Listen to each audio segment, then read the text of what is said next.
Mike Mullen from MikeMullen.net. From Daytona to Charlotte. Charlotte Media Tour, Day 1, Monday. Stewart Haas Racing. Just talked with Chip Ganassi and Felix Sabatas and Jamie McMurray and Juan Pablo Montoya and Brian Pattie and all those guys. Now we're over here talking to Bobby Hutchins and Tony Stewart and Ryan Newman. And it looks to me like the big story for Daytona is the two-car draft. The two-car draft, it works. A week ago we'd have said, no way. Track's too narrow. You can't pull it off. All these guys found out during the Daytona testing last week, the two-car draft does work. It's at least a second a lap faster. How long can you keep up? Can you break away from the big draft? Hey, these guys think you can.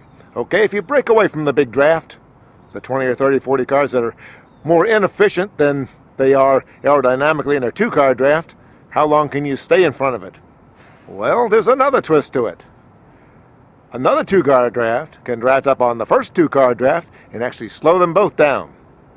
I guess that means that these crew chiefs are going to be sweating things out on the computer and on their clipboards and in their notebooks trying to figure out, well, if I do this and he does that, then where do we end up? Right now it's looking like all these teammates, Ryan Newman here and Tony Stewart, are working on the two-car draft just like everybody else is. They may have to gamble on pit stops, on tires, to get together. They get together, how long can they stay together? And of course, the lead car gets more air, so he runs cooler. And aerodynamically, the guy in the rear has to pull out to keep his car cool.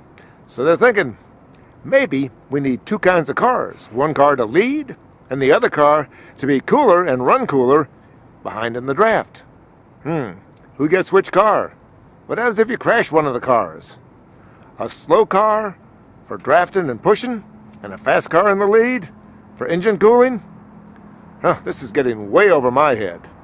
And we've got several more days of engineers and crew chiefs and drivers to talk to. The Daytona 500. Whoa. And of course, you know it's going to come down to a green-white checkered, and another green-white checkered, and another green-white checkered. I want my guys up front. Two cars on the outside, I'll break away, make them catch me. That's my strategy. But then I'm not a driver. Mike Mullen from MikeMullen.net on the Charlotte Media Tour.